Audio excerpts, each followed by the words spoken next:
Welcome to Culture Road, a show that talks about, a show that discusses issues and events impacting our culture, our history, and ecology.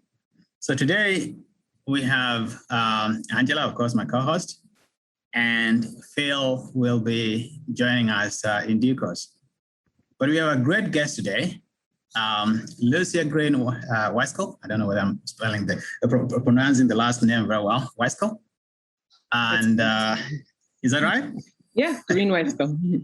Okay. So, Lucia, this is a very interesting show. Typically, it's freewheeling.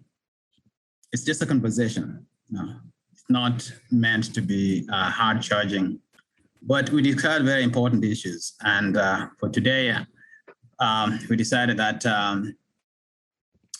we tackle something on foreign policy, U.S. foreign policy. That was actually proposed by Phil. And before we get into that, I wanted just to give you a chance to introduce yourself to our audience so that they know who is going to be talking. Great. Well, thank you so much. And thank you for inviting me on the show. It's great to see you, and Angela, to meet you. And I'm very pleased that you're interested in hearing my thoughts, or just that we can have a discussion about what's been going on. So actually, George, when I met you, we're realizing now 15 plus years ago at Energy Intelligence, I was interested in energy, and I was really interested more in the climate change aspect of it, but I was also interested in how energy worked, because that seemed to be really important. Right. And I had finished a undergraduate degree on U.S.-China relations. So I had already lived in China and kind of for a while and been involved there. And then I went on to do a master's degree at SOAS, School of Oriental and African Studies at University of London, and also focused on Chinese politics. And after that, I started with a friend who had done his PhD in the US. He was a Chinese friend. We started an NGO called the Innovation Center for Energy and Transportation. That was in October of 2006, and got some funding from US foundations and started a sort of one of the first kind of independent NGOs that worked on climate change in China. And we had kind of a broad mission. We worked on transportation. That was mostly my colleague, who was the director, his expertise and what he had done his doctoral research in, and I kind of just helped him.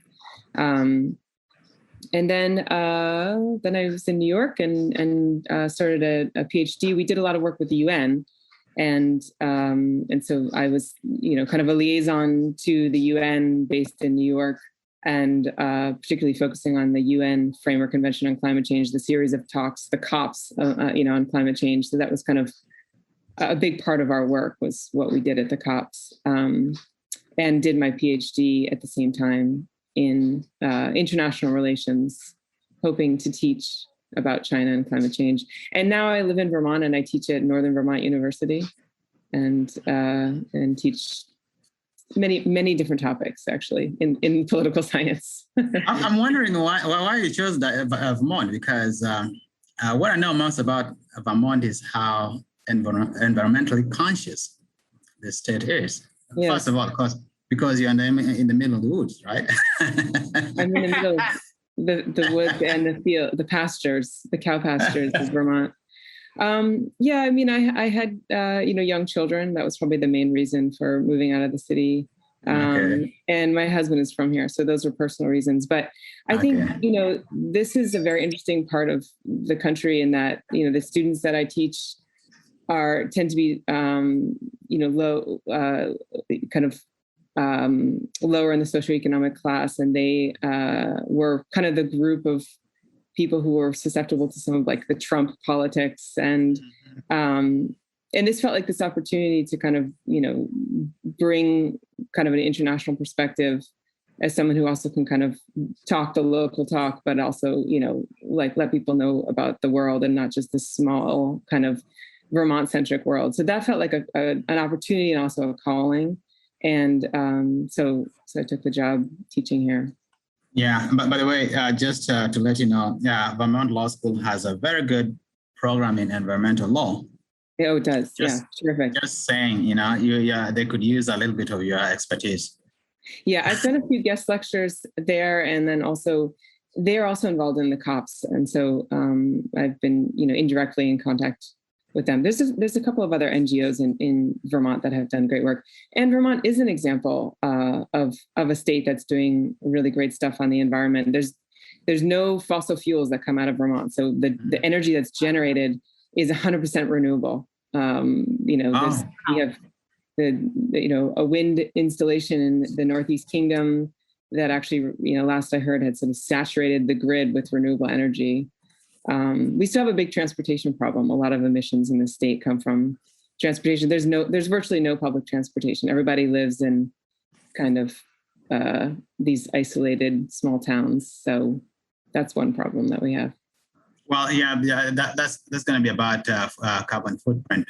But then, if you have a lot of trees, then you are making up for it. And if you have politics that is not retrogressive, the way we want to have politics in many parts of the country, then I think you can actually make decisions and make policies that are good for the environment without risking a reversal.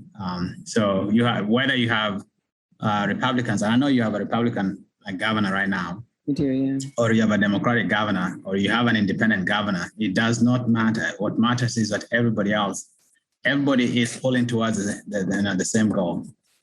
Yeah.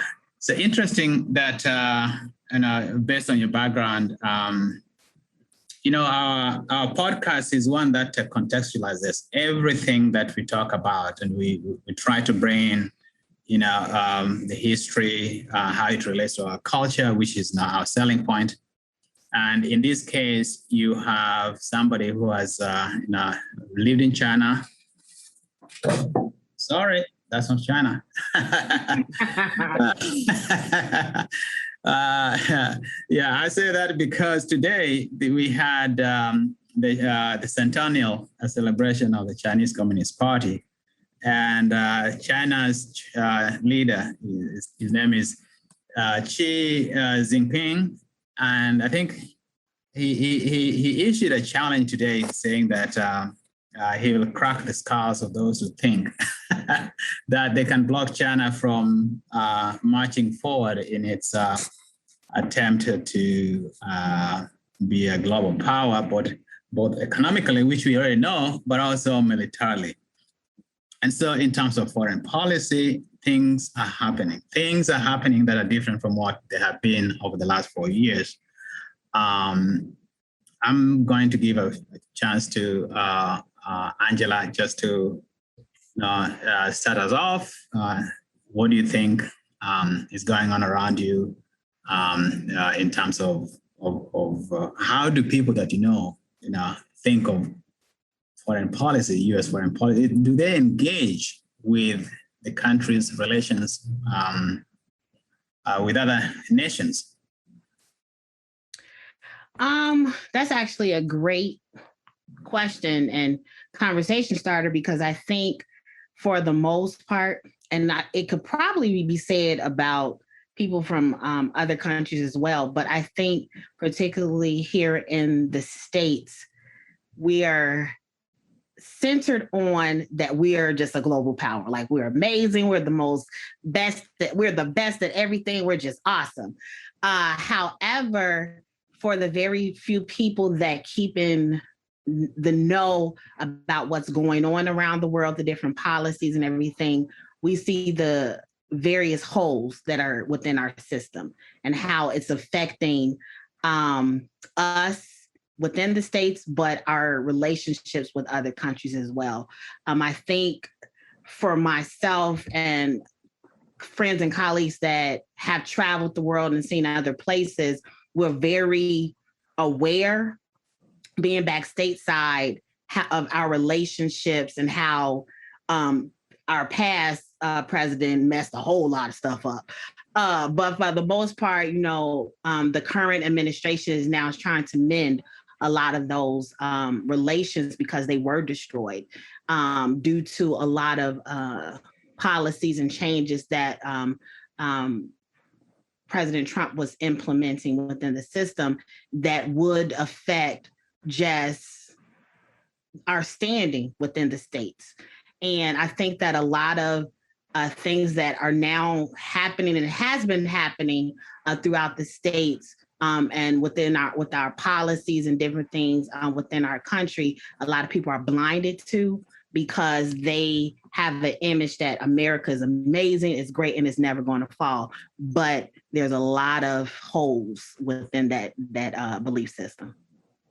Yes, we're going to be looking at a whole host of issues regarding U.S. relations with the rest of the world, including on climate change, on development, and on COVID, and all of that.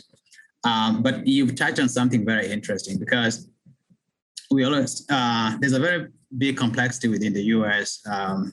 We always say that charity begins at home, and the U.S. has been very good at helping the rest of the world in previous years. But also there is, in this context of the 20th century in which the US was a dominant power,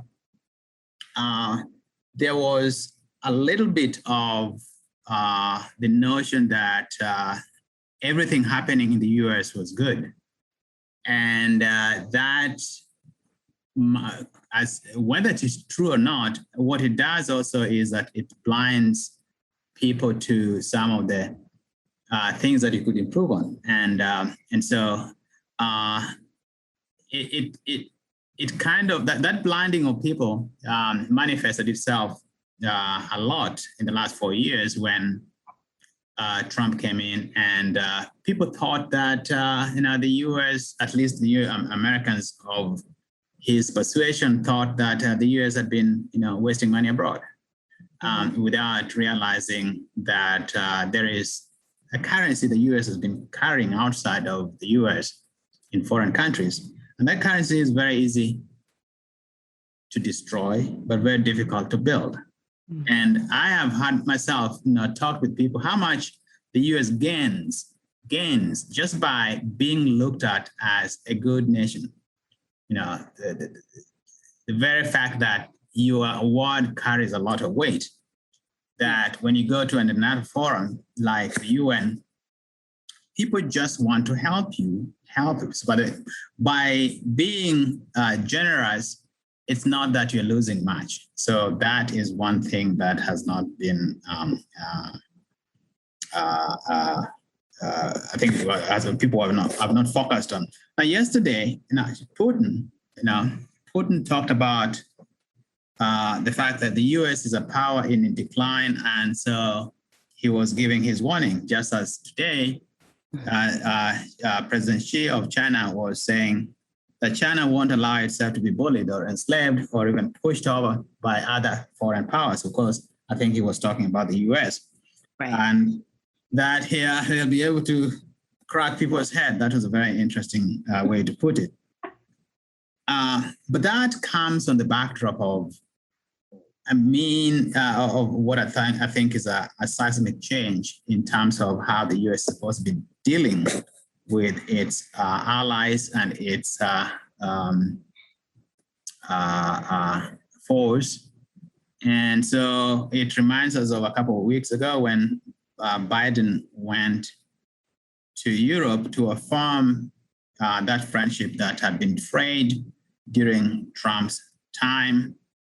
And we can say that he probably achieved what he wanted to achieve. And I don't know, Lucia, what is your take on what was so far achieved by Biden 2 weeks ago? Yeah, well, I think, on the one hand, that those 3 consecutive summits, it's the NATO summit, the EU summit, and then the G7 meeting as well. And, it's clearly like this return of the United States to, we're back, coming back to the international community and kind of like hoping that the damage of the Trump years was, could either be pushed to the side or somehow wasn't deep enough. So we can kind of pick up where we left off. Of course, Biden coming from the Obama administration, I think there's a natural tendency to kind of pick up where Obama left off. And I think that's one of the big questions. Is that possible? One thing that I was hearing from those three meetings is that there was a lot of anti-China rhetoric just sort of woven through the issues. Of course, COVID was on the agenda, as it should be, but that connects to China and then also, of course, climate change. But then also there were some really specific things, like the president of the EU, I think called China an adversary, or there's kind of several different references to China as this kind of adversary to democracy and kind of being against everything that the EU, that this Atlantic group of states stand for in terms of values, and those things were said explicitly and also implied. So China heard that. I hadn't heard the cracking the heads comment. I think I need to read the news, and I'm interested in the translation for that, because it's it's an intense thing to say. But I think there was some responses coming out of China that were just felt.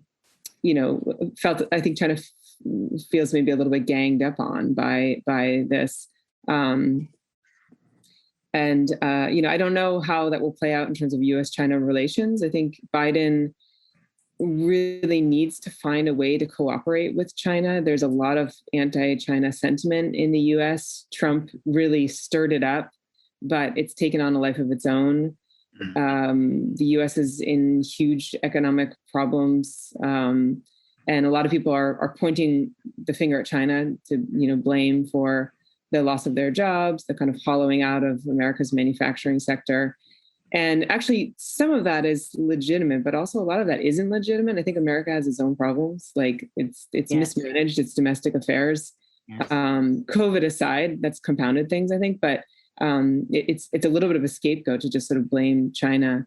So it's going to be hard for Biden to find a way to work really productively with China. And while this was like a kind of sweet, like bromance reunion with these heads of states from Europe, and kind of this long-awaited return of the U.S., like, oh, kind of back in the good old days. It's like, well, what is that? What is that really now? I mean, it's also kind of, the North Atlantic Treaty Organization. It stands for Atlantic, right? Yeah. It's like, why are they talking about a Pacific power? NATO has already been kind of a semi-problematic organization, I think, since it's sort of seen as a relic from the Cold War. Like, who is it ganging up against? Is it Russia? Now is it China? What is really the function of NATO from a military or foreign policy standpoint? And I think China's starting to feel like, oh, maybe it's us. Angela, just continuing on that train of thought, and of course what you're saying, the siege mentality that we've always had has a long history, whereby we want to create an enemy. Yeah. So that, and some of that is for political reasons. Some of that is very much domestic politics, right? That we want to find where we can focus every energy. And, politicians can always do anything. And if you think about it, Europe has the same problem of, do we really think that China is a big problem for us? The relations between Europe and China have been going on since the days of Marco Polo. And I just was reading about the new Silk Road, which basically harkens back to those ancient trade routes. And I'm just wondering, what do you think, the young people growing up that you are interacting with, the students that you teach and you mentor, what do they think about other countries, how they relate themselves to other countries? They are in America. America, as Lucia said, has certain problems of his own. Some of those students are looking for financial assistance. They're not finding it. But then the political push is towards a siege mentality so that we all can fight wars abroad. And if it is not Russia, then it's going to be another country or it's going to be China. What do the kids that you're thinking, that you're interacting with, think about their relationship with the rest of the world, China or even Russia or other countries?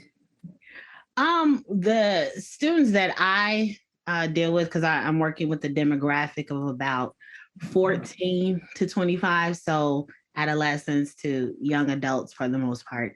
And their mindset is very broad in terms of what they're looking. So the teenagers, they're stuck on teenager things. They're not thinking about anybody but teenager things right now. So a smartphone, all that extra stuff, they're not, that's their world.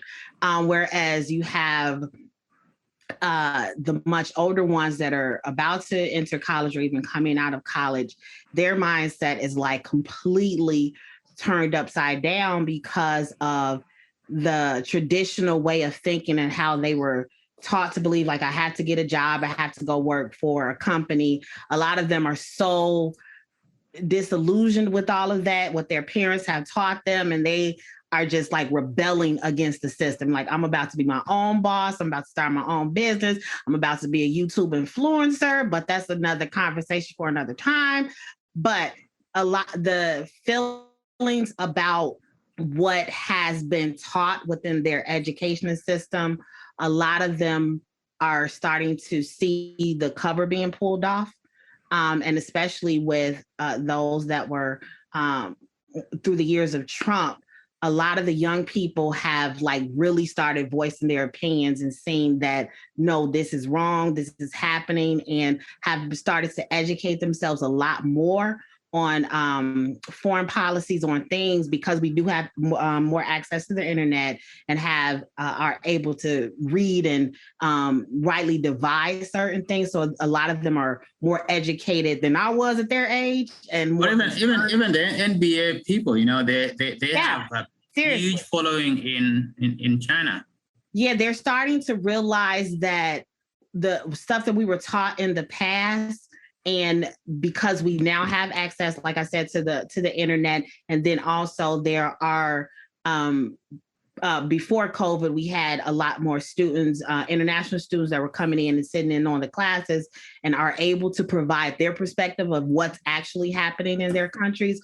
A lot of these young people are now able to attack very educationally the policies and the politics that are still trying to hold on from the past.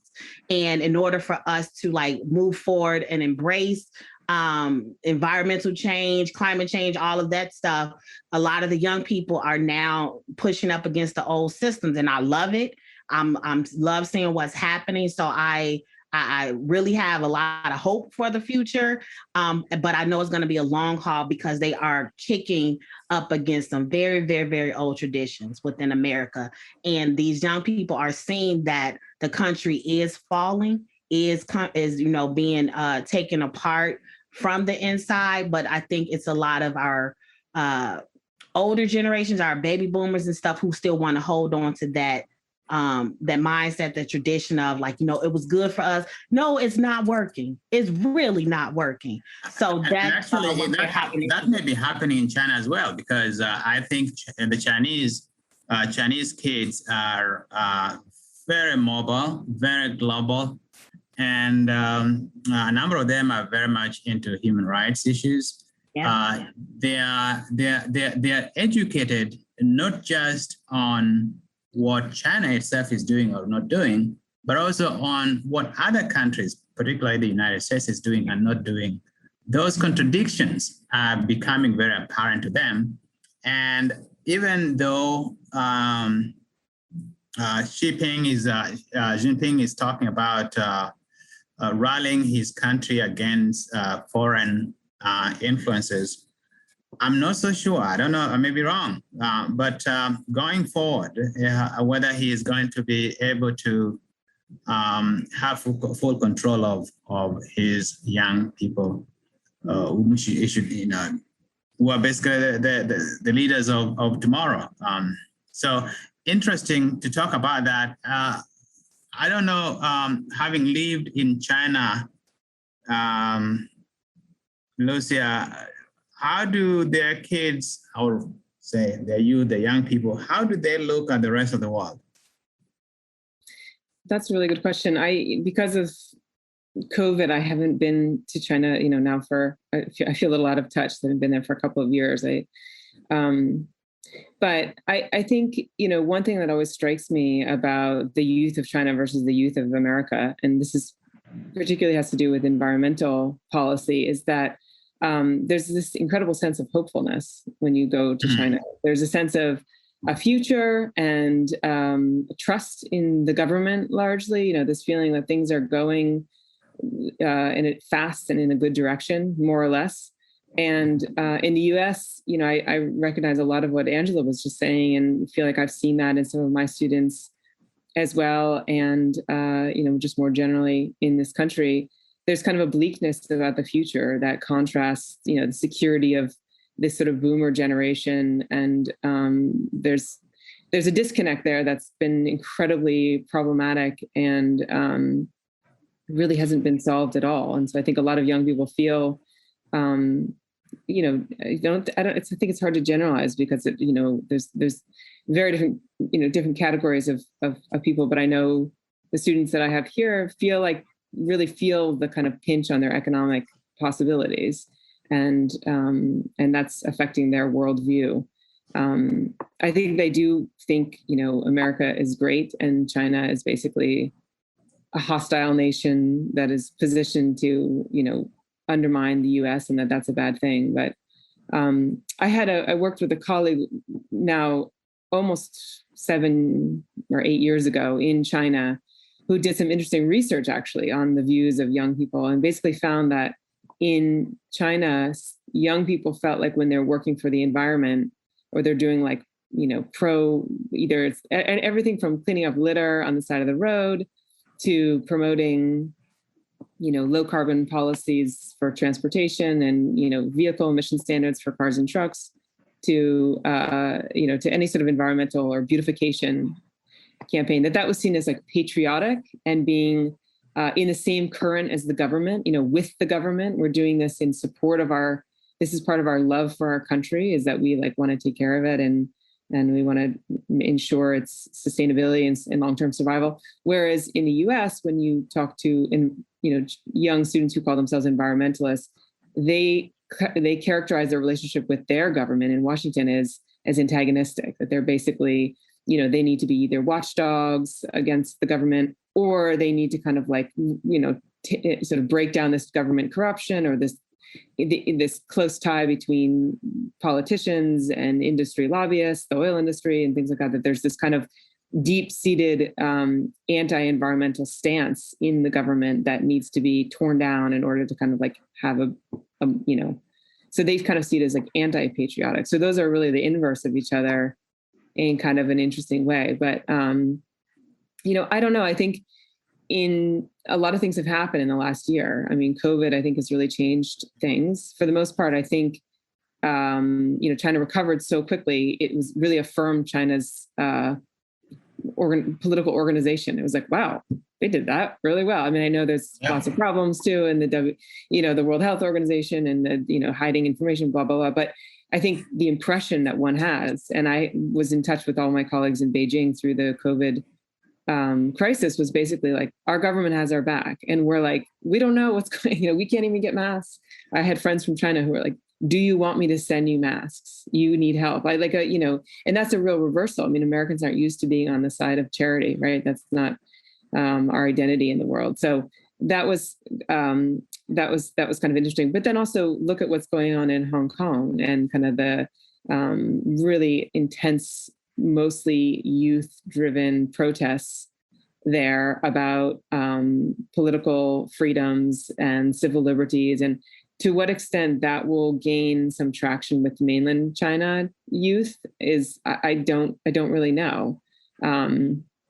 but that would be new. And then, Taiwan, which has been functioning democracy. I mean, life in Taiwan has been getting better and they're doing great as a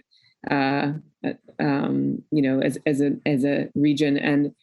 And I think, Xi Jinping has become more of like this powerful leader. Like, will he crack down on Taiwan? Will that cause conflict? How will that change? Will people support him through that? I don't really know. And then, of course, also in Xinjiang, which is the far extreme Western province with a very large Muslim population that has been, that's had terrible human rights problems. And, to what degree will that be like this breaking point for China is, remains to be seen. Interesting. And actually, just on that note, it doesn't look to me I don't study China that much, but I'm just looking at it. Somebody asked me a couple of years ago that, to what extent is China dominating Africa? And I just thought, no. And the reason was, I said, well, China doesn't have a language that Africans can speak. And so if they have to have a media, that media will have to go through another medium. And that's just too much of a process. Unless the Africans can speak Chinese, then it's going to be very difficult. But it also came up on the backdrop of them starting as a TV that was basically dedicated to covering events in Africa. To me, that was a matter of them trying to learn about Africa, which they were a little bit, I don't think they understood Africa that much, even though they were trying to bring themselves to be friends since the 1960s, the non-aligned movement. I'm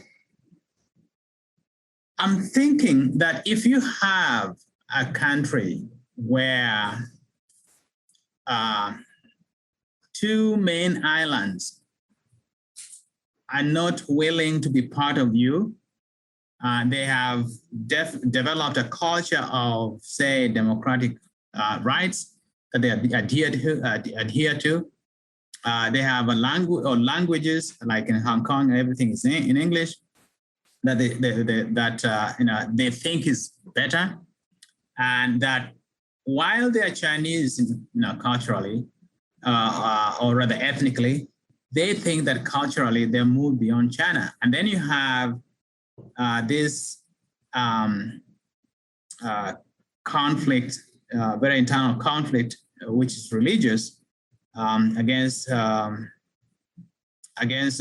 Muslims in certain provinces. The Uyghurs. Right? Yes, it's as much as Xi wants to be the new Mao Zedong, the new major leader there, somebody who is well adored, somebody who is dominating everything. I just don't know how the future will turn out that way, because things do change. And as much as China is a big economic power coming right now, the funny thing with this is that once people begin to be wealthy, they rarely follow the rules. And as of now, they can suppress the press, they can suppress information, they can come hard on the chairman of Alibaba. But once you have 10, 20 of them, they are not, and they have money, they can go anywhere, they're not going to be able to be muzzled that much. And so this dichotomy of a growing economy, but also a repressive regime politically, is not a recipe to me for a successful, growth. That is something China has to work out of. But at the same time, in the US, you have a country where animosity is becoming the culture. The animosity between individuals, between people, and among politicians. It becomes so bad when much of the effort that everybody is putting into politics is about undermining the other, and in which case they're also undermining the country. So we have to walk through many of these things. What do you think? Is that for me or Angela? You go first. You're the guest. Well, I did have one thing because I wanted to go back to the Xinjiang thing because Yes. I think this really represents a major dilemma for Biden because first of all, China I think has become more powerful since Trump was elected. I think Trump sort of abdicated leadership, and this is what people predicted would happen. I think it actually did happen, and then I think COVID kind of made China more powerful too. Intensified, yeah. It intensified, exactly. And, China was the only country to experience positive economic growth in that year of COVID. And that's saying a lot, I think. So, but back to Xinjiang, I think the U.S. has lost so much leverage that it's really hard for the U.S. to put any pressure on Xinjiang in terms of human rights because the relationship is already so bad. It's like, what other bargaining chips do you have? Are you going to make the relationship worse? I mean, they've lived through that. They've kind of gone through the breakup and they're on the other side. And so there's less to kind of there's less to bargain with on the U.S. side. And Biden, I think that's going to be a shock to him because he's used to having kind of the goodwill of the Obama administration to use as leverage against China. Now, the other thing about Xinjiang is, there's these massive human rights abuses. There's these, what they're calling re-education camps or job training camps, which are basically internment camps.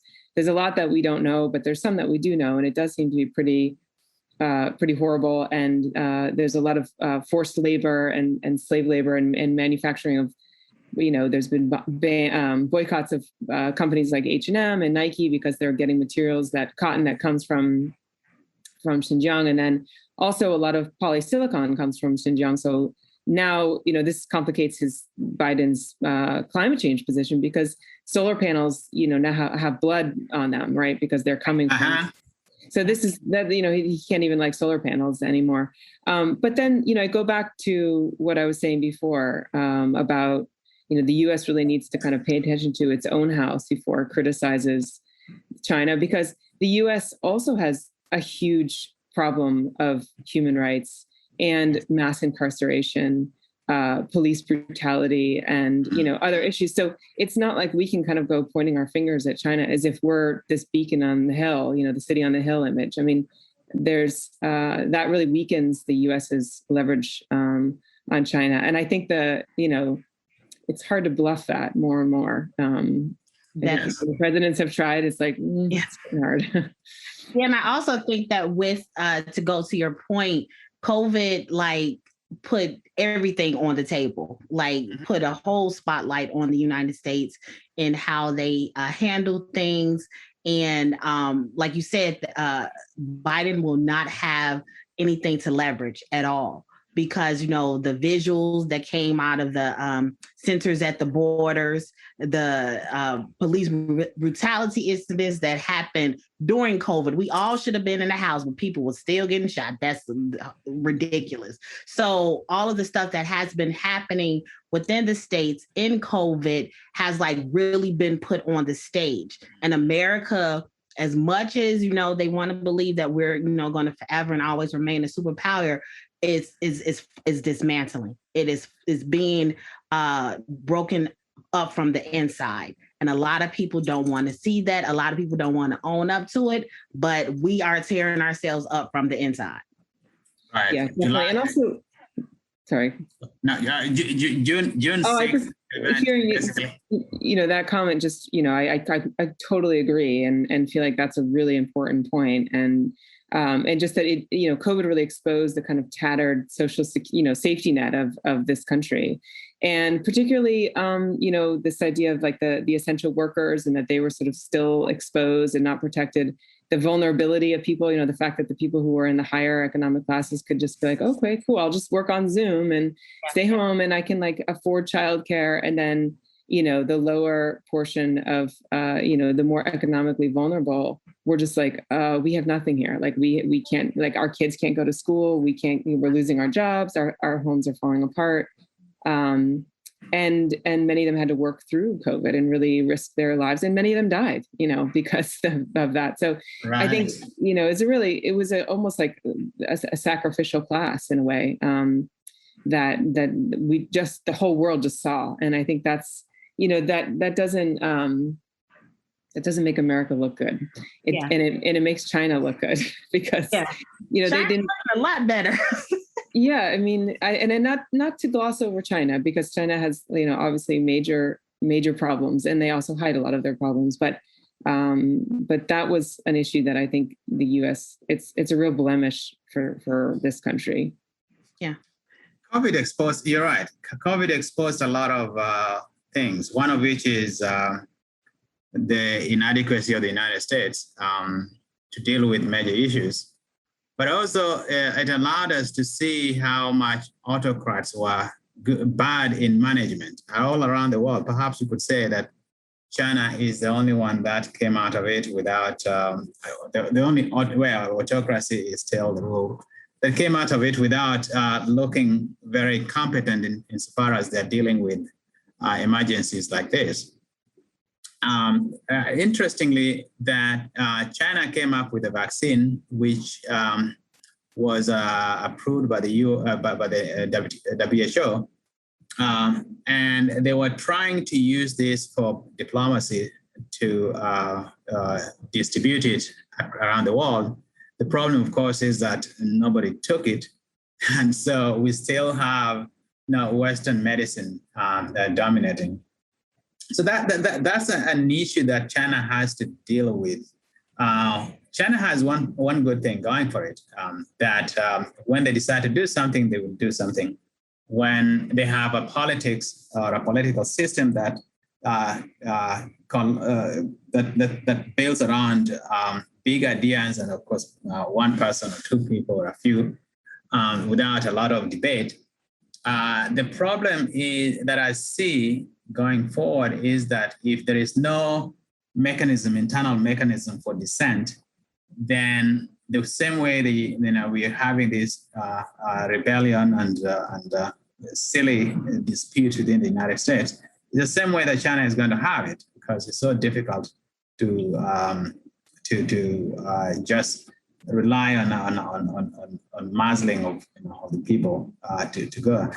I think China is good insofar as it's helping other developing countries to develop. But if they think that they are going to use that as a leverage against those specific countries, it's going to be very difficult, because I think this is one concern that has been raised across Africa and maybe in the Caribbean, but mostly around Africa, where China has pumped a lot of money in infrastructure. And what have gotten out of it is that they are mortgaging some of those economies. I know that this is happening in Kenya a lot. This is happening, and people are concerned whether they're going to be, they're just taking too much debt that they're not going to be able to pay. And their airports and their seaports may have to be given up to China the same way that it's happened in Sri Lanka a couple of years ago. But I agree with you on the view that the US cannot rely on the past, because the past is no guarantee for the future. Insurance people will always tell you that. Yeah. I also think that, not to cut you off, George, but I also think that specifically with our young people, those that are in college and those that are recently graduated, a lot of them have seen with our policies, with the government and everything, how basically our government has sold us out to the highest bidder, for just seriously. And a lot of them are very, very disgruntled, are very upset, because they themselves don't even know if they will have a future for their children. So that's why a lot of them are fighting back. A lot of them are being very aggressive in going forward with activism and advocacy and stuff like that, because all of the things that they learned in school, the things that their parents told them, it has been completely removed from under their feet. And I've been specifically here in the States, I was looking at some numbers in terms of how during COVID, the essential workers were, having to go without support, without a lot of protection or anything like that. And now that the nation is fully open for the most part, people have made the conscious effort, like, I'm not going back to work at all. And the money folks are pissed off because they have no labor to get their products and stuff made. And this is where we're at. But they're the ones that led us to this place now in time. Right. China has been called the engine or the workshop of the world, right? And the world, yeah. Exactly. Much of that relied on cheap labor.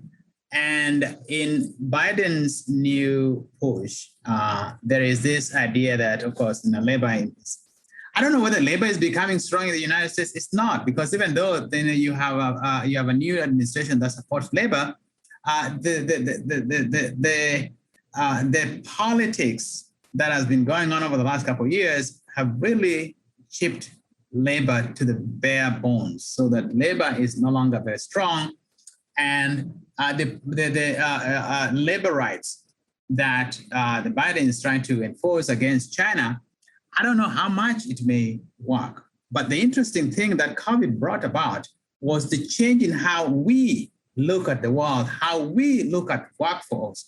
And I think it's baloney to talk of, people don't want to go to work because they're getting money and stuff like that. Mm-hmm. There's a lot of politics. It is not the case.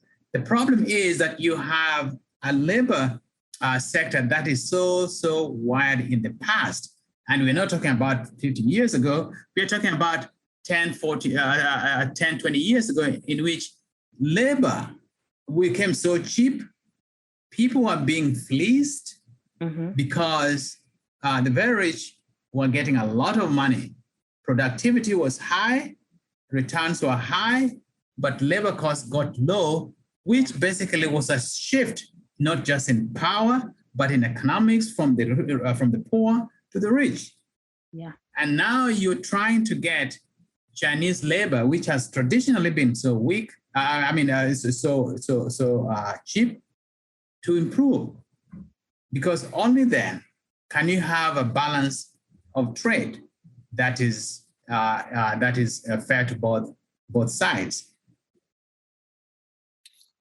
Yeah, I mean, I think that brings up a lot of issues. I think let's see where to start. I think, one thing that I would really like to see is the U.S. and China working together on kind of repairing the sort of the dysfunction of the global trade system. Basically, I mean, we have this problem of U.S. debt, which is astronomical. I mean, it's almost ridiculous to talk about a bilateral debt at this point, because the global economy is so integrated that to talk about a trade balance between two countries, it almost misses the point. Doesn't make sense. I mean, I don't think we're going to have a trade balance with China. I don't think we're going to achieve equity in that regard. I mean, the U.S. buys more than it makes, full stop. And I don't see that really changing. I don't see a manufacturing base being, coming back, repatriating these jobs.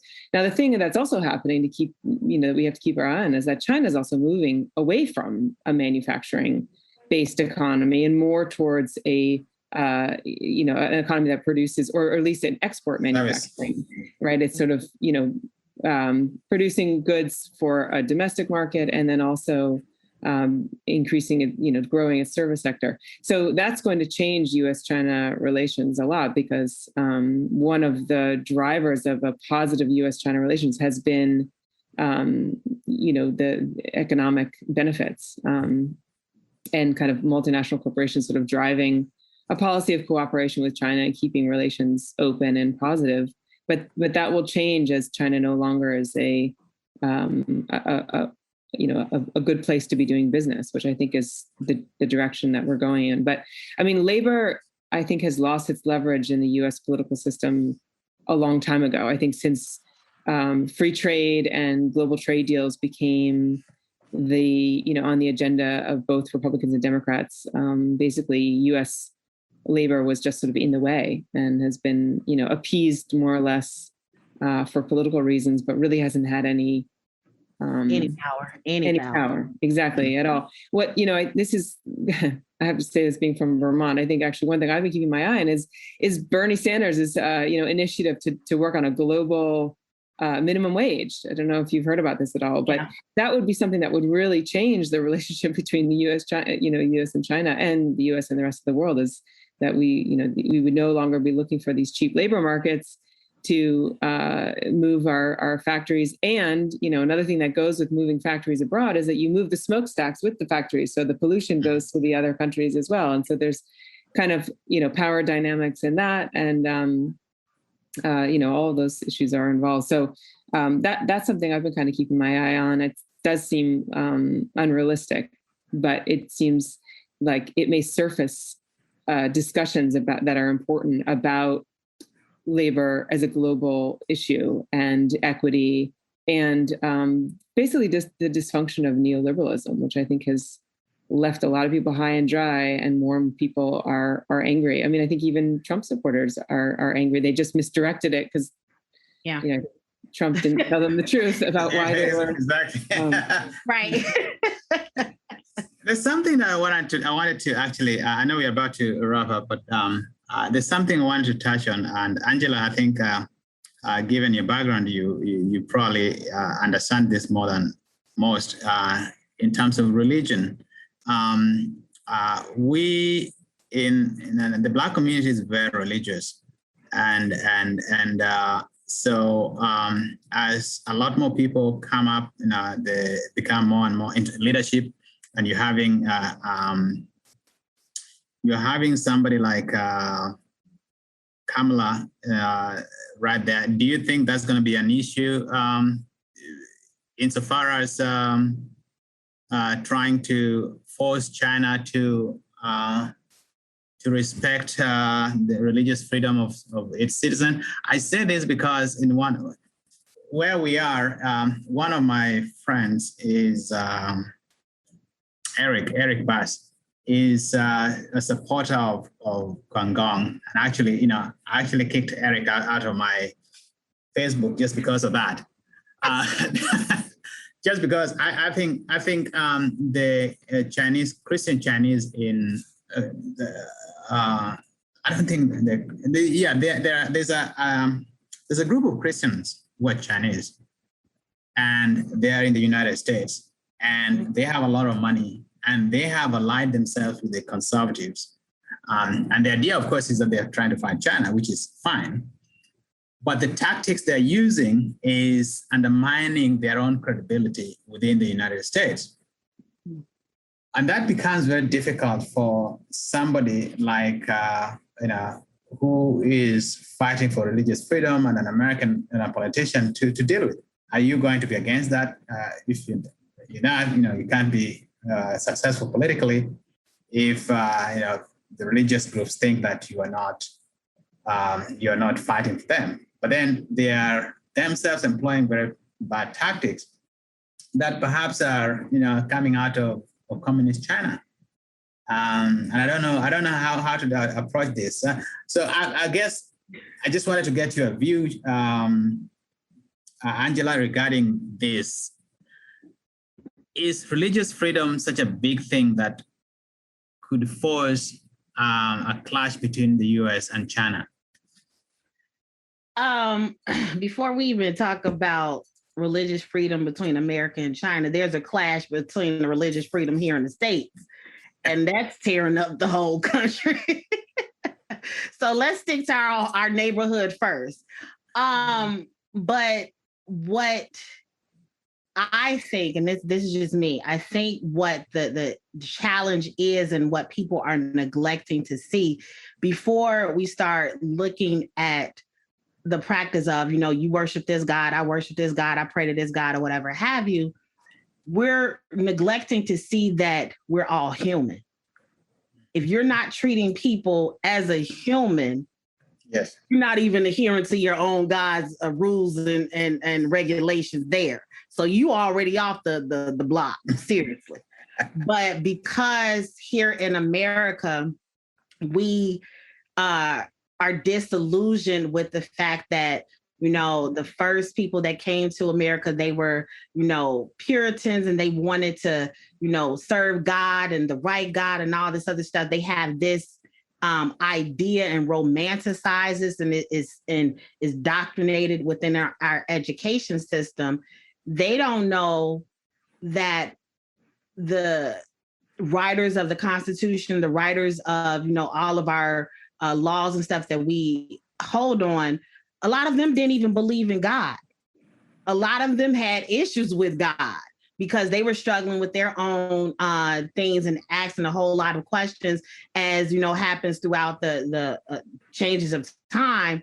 But we are within America, because of the Southern Baptists, because of so many other religious organizations, are so stuck on Christianity and thinking that, you know, we have to Christianize the world and all of this stuff. But a lot of them there's so many rifts within the United States, because they are not adhering to just the basic principles of love your neighbor as yourself. Right, and right. before we can even get to China, yeah, this is where we are here. A house divided cannot stand. Is that not? Exactly. And you just talked about the Southern Baptist. Now, the Southern Baptist has problems. The Catholic Church has problems, which is interesting. I didn't know that the Catholic Church can have can be this. I know they're conservative, but I didn't know that they can be this interesting, whereby abortion is the only politics that they are able to discuss, rather than the rest of the other things. Yeah, that's thrown under the rug. And it becomes not even a question of Christianity. It becomes just politics, pure and simple. What do you think about that religious freedom, Lucia? Well, You must have met some of these people in London, you know, where Christianity is no longer. How many people in London even profess to Christianity? How many people in Paris, for example, go to church? In Italy, they barely do. They do not. Yeah, I mean, I think basically, you know, I really understand religion as an occasional tool, an occasional political tool. You know, I can't really understand it in other ways. I think it can be used in certain ways. I mean, one example with China, of course, is the whole history of Tibet, something we haven't talked about yet, and how kind of the Tibetan religion was simplified and exoticized and then sort of fetishized almost by Americans in the sort of Free Tibet movement that both, you know, was in sympathy and trying to find political common ground with the Dalai Lama in terms of having Tibet be seen as a more autonomous region, but at the same time, you know, really failed to kind of understand Tibet as a country in a holistic way. I mean, and so I don't know. I mean, you mentioned Falun Gong. Is that what you had said? Yeah. Yeah, exactly. And I don't know. I mean, I think if the U.S., you know, the U.S. government anyway, didn't really ever get behind the Tibet movement, I don't think it would do the same for Falun Gong. I do think that there's kind of an assortment of motley, you know, people who have a grudge against China for one reason or another. And it's interesting you mentioned the Catholic Church, because that's one of them, actually, because of abortion, because abortion, you know, is you know, not illegal in China, and because of the one-child policy has perhaps been used maybe more than other countries. So, and so, you know, you get these odd bedfellows like the Catholic Church and the Falun Gong and the Free Tibet movement, and, you know, labor organizers and human rights, you know, people, even the Democratic Party, and then China hawks and the Republicans, and it's kind of becomes this unholy alliance. It's not my term, but another China scholar has called that, of just sort of disparate people who have a grudge against China. And as I'm a parent of young children, there's all these parents who are concerned about lead and toys that come from China, and how dare they have this poisonous stuff, and and then organic food from China. I don't want to buy anything from China. So there's a lot of people who have issues with China from different corners, and they find common ground and become a political lobby. So I don't think the US would ever get behind the Falun Gong specifically, but I think all these little groups and religious groups are a big part of it, kind of amplify a larger hawkish message on China. And I think we are seeing that now. I think there can become like a critical mass of just people mad at China, Yeah, China bashing. I agree with you. It's getting out of control. There is something. Yeah. So let's wrap up with a couple of things about, for example, the Paris Climate Accord, climate change. What happened in Florida this past week is testament to. And right now they've stopped digging to get those bodies because of the hurricane coming. Mm-hmm. And so climate change becomes very important.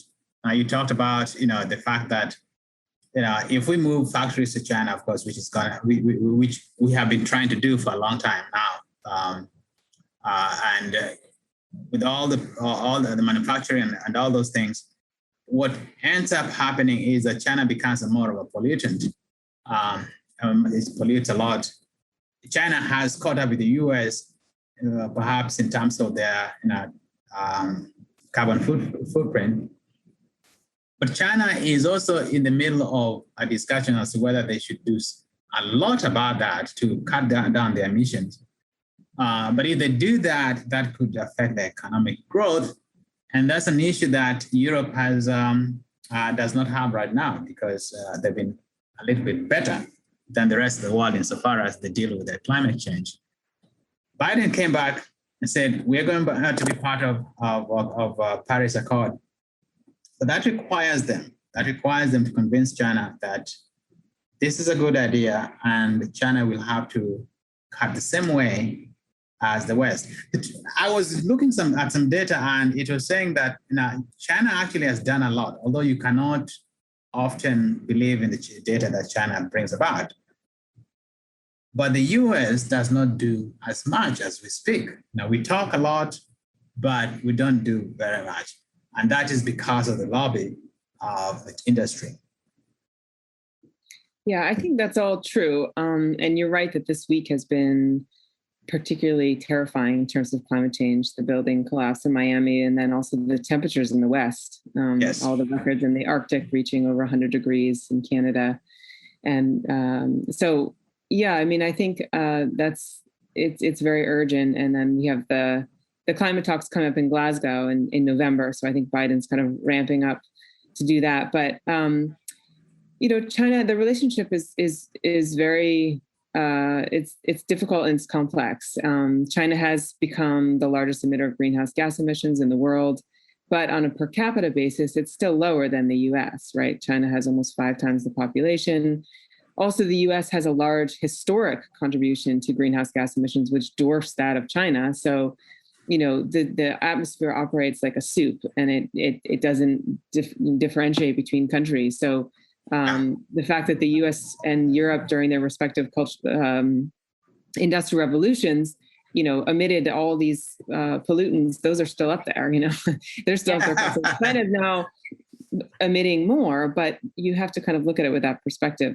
And the other thing that we've been kind of alluding to is that China has said pretty clearly, and I think back in 20 years ago, this has changed since then, that almost a quarter of China's emissions could be directly sourced to products that were made for export mostly to Europe and America. So they're saying, well, these are your emissions, basically.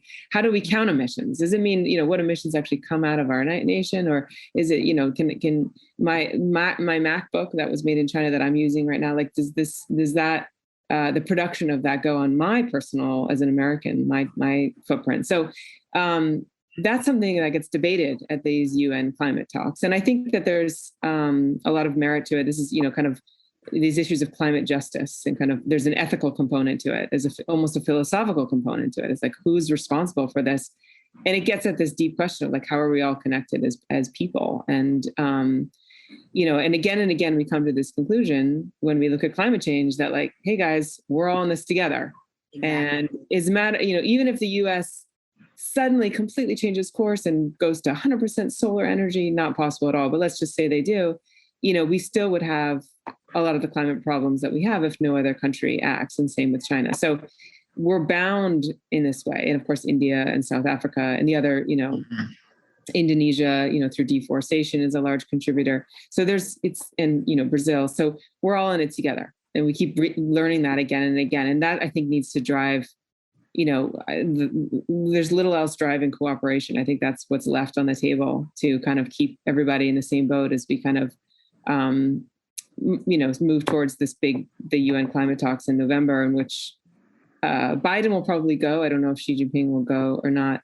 But China, you're right, George, that China has done a lot. I mean, they've been able to leapfrog technologies, so there's more electric cars in China. There's just more renewable energy. There's not a lot of renewable energy in the US. And now we have gas, all for the fracking boom that's completely undermined a lot of renewable energy. So, and in fact, it's also had a knockoff effect in China because the US has started exporting LNG. This gets us back to energy intelligence, LNG. But, China is now importing US LNG, and that's kind of one way that they're reducing emissions rather than doing wind and solar. Yeah, they were doing wind and solar for a long time, and interesting. China and Texas, the only wind producing countries, taking Texas as a country. Texas is a country by itself. It really is. You can almost call it a country. Yeah, it is. I know, Angela, you want to go. There's something I wanted to ask you to just to wrap it up. Now, the biggest thing that Biden has been, or rather, you remember the Soul of America, and one of the biggest thing that he was talking about, he said, what did he say? That what happens now, we are at an inflection point. We are at an inflection point, and what happens now is going to be written in PhD dissertations. Mm-hmm. And that is a conflict or a competition, if you want to lower down the temperature, between democracy and autocracy. And it's a titanic battle that will define the future. And I'm just wondering, are we ready for that fight? Are we? Are we ready for that fight if Trump is coming back in 2024? Oh my Lord. Oh my God. We're not ready for that. Oh my God. It's just with all the stuff that has happened that is still simmering within the states. Because I really don't know why they still give him a platform. Why are they airing? He needs to go take a timeout. Like, seriously. I feel like he's a toddler and somebody needs to tell him to go take a timeout. But they keep giving him a platform, and he keeps inciting things. He keeps, bringing things back up. And even when he does take ownership and say, yeah, I did lose the election. However, that's when you should cut his mic off. Just cut his mic off. Seriously. But they keep allowing him to talk and giving him leeway to incite things. And we're not ready to even move to the next level because he's still around and agitating things. And it's going to be a civil war here within the states. It's going to be so much stuff. I mean, because we already see things happening, in various states, but it's going to be heightened, and we're not ready. We're like, because I said earlier, we're fighting amongst ourselves, and the world is seeing this. It's leaving so much open space for us to be attacked by outside governments, and that's where we're headed, because we're so caught up in the illusion that America is great. America is this. No, don't talk about our history. No, we're just amazing. No, we're not. We messed up so much stuff. Great, but the difficulty is defining great according to who, and that's the big. Yes. According to who? And because we are so disillusioned by the definition of what great is, and the people that are in policy who are writing these policies, who are saying all of these things, are not really stepping to the mirror and seeing themselves for who they are, what's happening, how so much has affected, and not pointing the finger and blaming everybody else, but taking ownership. Okay, we messed up. Let's how we're going to move on. We are not ready to even talk about democracy and autocracy. We just not.